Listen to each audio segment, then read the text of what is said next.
Making questions in English.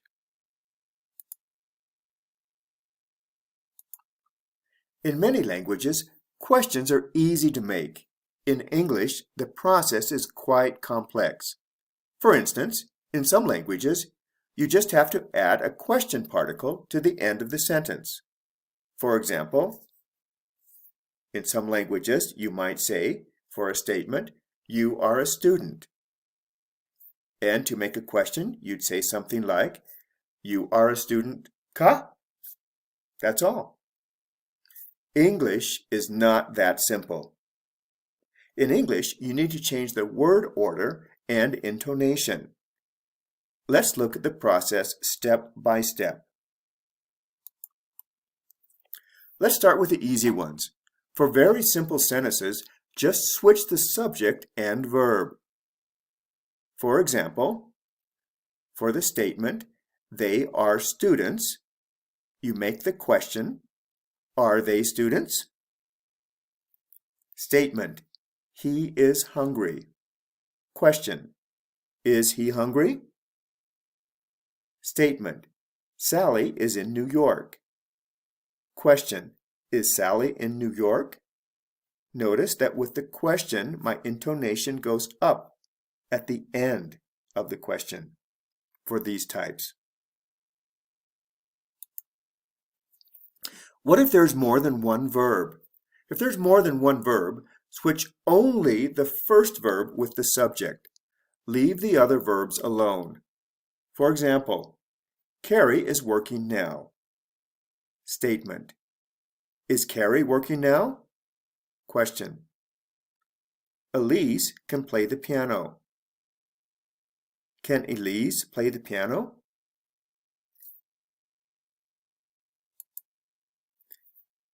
So the first tip in making questions is to count the verbs.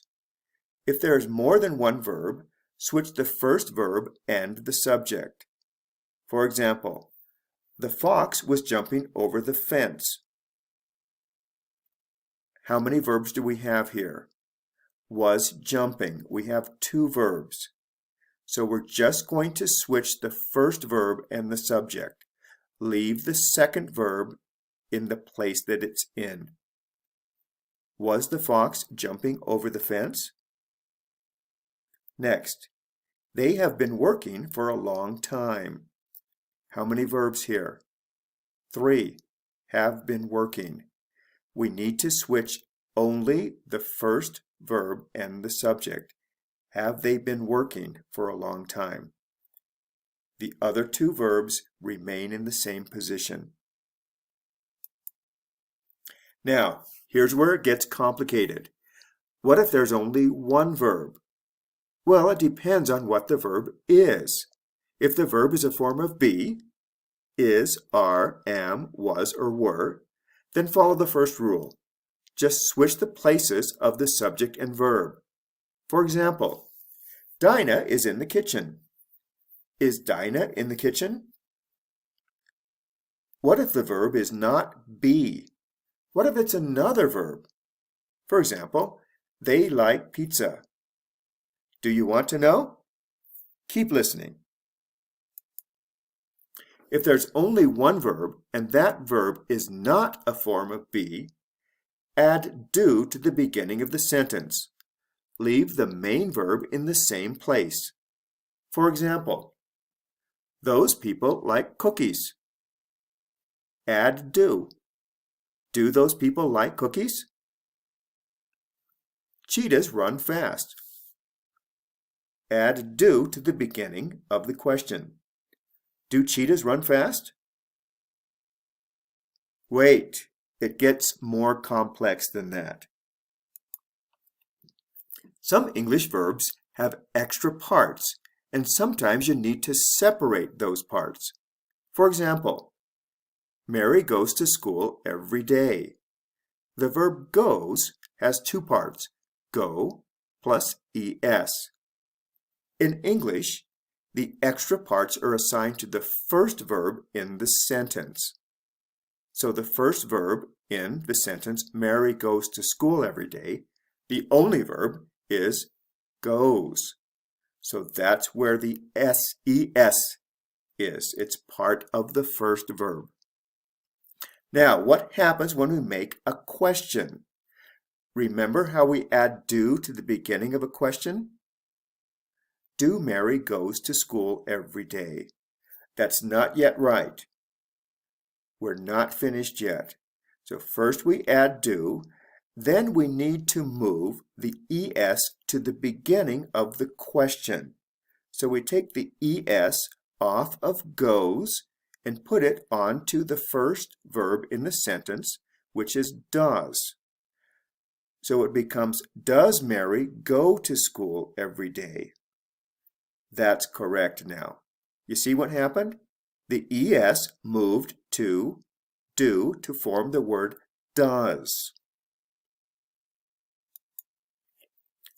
Only verbs in the third person singular carry an S or ES. In fact, most of them carry only an S, and the S is what moves to the beginning of the question. Let's look at some statements. Larry walks 2 miles every day. Sherry loves Spanish wine.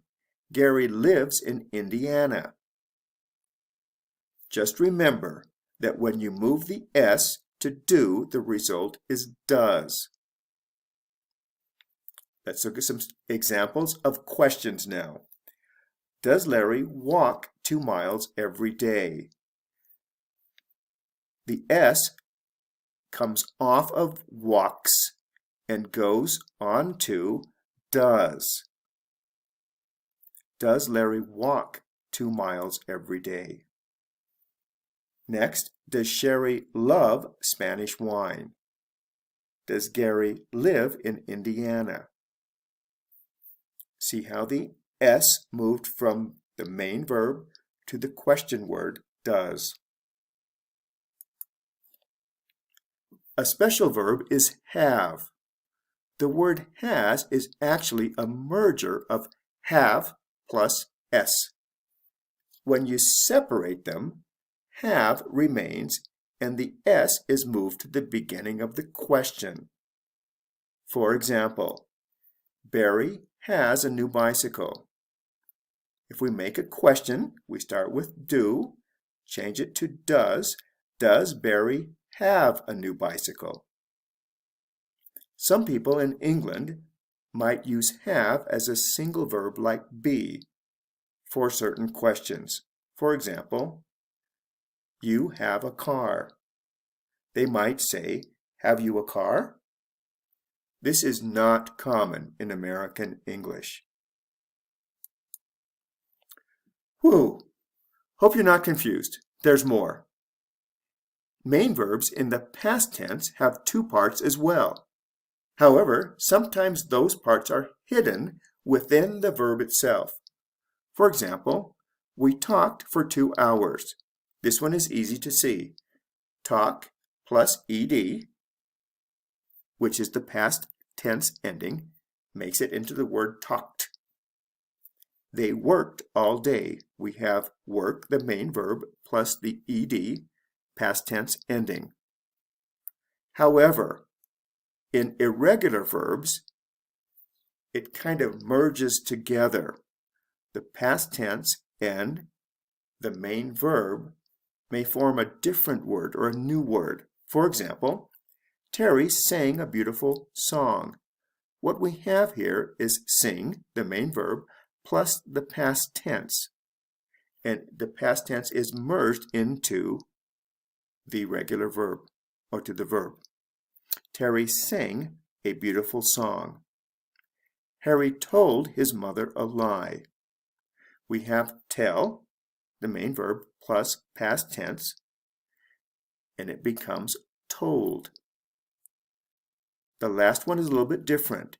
Jerry cut his finger yesterday. We have cut plus the past tense, and in this case, it doesn't change its form. It's still cut in the past tense. Now, why is this important to know? This is important because when you make questions in the past tense, you need to separate the main verb from its past component. The past tense is assigned to do, the first word in the question. For example, they talked for an hour. Do they talked for an hour? Notice that we put do at the beginning of the sentence. And we need to move the ed to the do. So we're not finished yet. We need to put the past marker onto do. So do plus the past tense is did. Did they talk for an hour? Now it's correct. Let's look at the next one. Terry sang a beautiful song. With the irregular verb here, we have sing plus the past tense, sang. We're going to separate them, and we'll have the past tense going to did, and the main verb, sing, remaining in the position. Did Terry sing a beautiful song? Let's do a quick review. To change sentences into questions, first count the verbs. If there are 2 or more verbs, just switch the first verb and the subject. Perry will play football. Will Perry play football? Count the verbs. There are 2 of them. Switch the first and second verb. 2. If there is only one verb, and A, the verb is a form of B, then just switch the verb and the subject. Example, Jenny is a psychologist. Is Jenny a psychologist? B. If the verb is not be, add do and move the S or the past tense to the beginning of the question. For example, Penny likes old coins. We're going to move the S to the beginning, so it goes, does Penny like old coins? Benny called his mom. We're going to move the past tense to the do, so it becomes, did Penny call his mom? Did Benny call his mom? Kenny left last night. This is an irregular past tense verb, so it's kind of merged into one word. We're going to separate it here, so it becomes, did Kenny leave last night? These types of questions are called yes-no questions. That's because the answer to these questions is either yes or no. There are other types. Let's look at one more type for now, WH or information questions. After you've constructed a yes-no question, add a question word to the beginning. Most question words, but not all, begin with WH. For example, who is a question about a person. What is a question about a thing or activity. When is a question about time. Where is a question about location. Why is a question about purpose or reason. How is a question about manner. Let's look at some examples. Denny ate dinner at 9 o'clock. First, let's make it into a yes-no question. Did Denny eat dinner at 9 o'clock? That's okay as a yes-no question. Now we're going to add the WH word to the beginning of the sentence, before did. When did Denny eat dinner? We're asking about time. Where did Denny eat? What did Denny eat for dinner? Who did Denny eat dinner with? Why did Denny eat so late? How did Denny eat his dinner? So we use the WH words to ask for more information. Put them at the beginning of the question before do or did or does. Let's practice adding WH words to the following question. Here's the question. Did you go somewhere last week? The answer would be, yes, I went to Florida. Where did you go? I went to Jacksonville. See if you can make the rest of the questions using these question words. Take a minute and make the questions on your own. You can also make the answers, but be careful. For the answer, you need to put the verb back together. For example, did he go? That's go plus the past tense. So you have to put those back together and it becomes went. Yes, he went to Florida.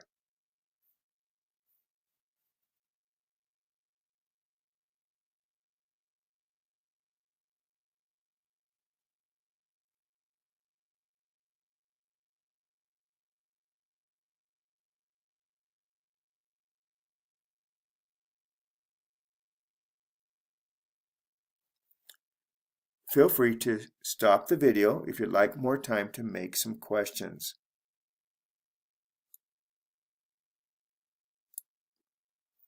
Sample answers. Question: did you go somewhere last week? Answer: yes, I went to Florida. Where did you go? I went to Jacksonville. When did you go? I went on Friday. How did you go? I went by bus. Who did you go with? I went with Vinny. Why did you go? I went there for vacation. What did you do there? I visited my uncle. There's some more rules with WH questions, but we'll save them for later. Other WH questions include: what time? How many? How much? How long? How far? How old? What kind? Which? Whom? We'll talk about these in another video. These are just two types of questions in English: yes/no questions and WH questions. There are still more English questions to learn about. Check out our other videos for more details. Practice. Close your eyes. Listen as I read Rennie's story. Then make some questions about him and his family. This is for your practice. Okay, ready to listen? Rennie is a dentist. He lives in Denver, Colorado. He only works on Mondays, Wednesdays, and Fridays. On Tuesdays and Thursdays, he plays golf. He loves his family a lot. Every Saturday, they go to the Rocky Mountains. In the winter, they ski, and in the summer, they swim in the lake. Last year, Rennie and his family took a trip to California. While there, they visited their grandparents in San Diego. They also went to the beach and swam in the ocean. Then they drove to Disneyland and saw Mickey Mouse and other famous characters. They had a wonderful time. Next year, the whole family will travel to Washington, D.C. They will stop to visit the museums and tour the White House. Then they will stop in Virginia to see the historical sites in Williamsburg and Jamestown. They also plan to drive through the Blue Ridge Mountains and see the forest and wildlife.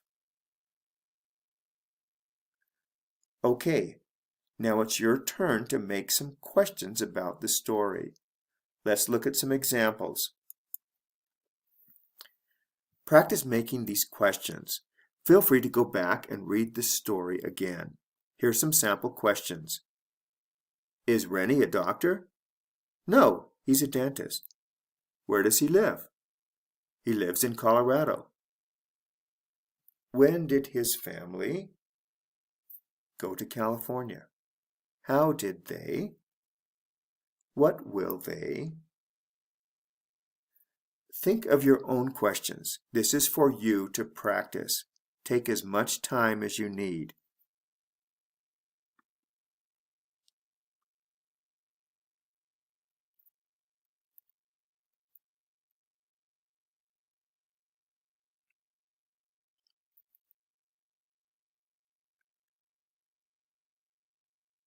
Feel free to pause the video if you'd like more time. Hope that was helpful. Remember to give it a thumbs up if you enjoyed the video, and don't forget to subscribe to our channel.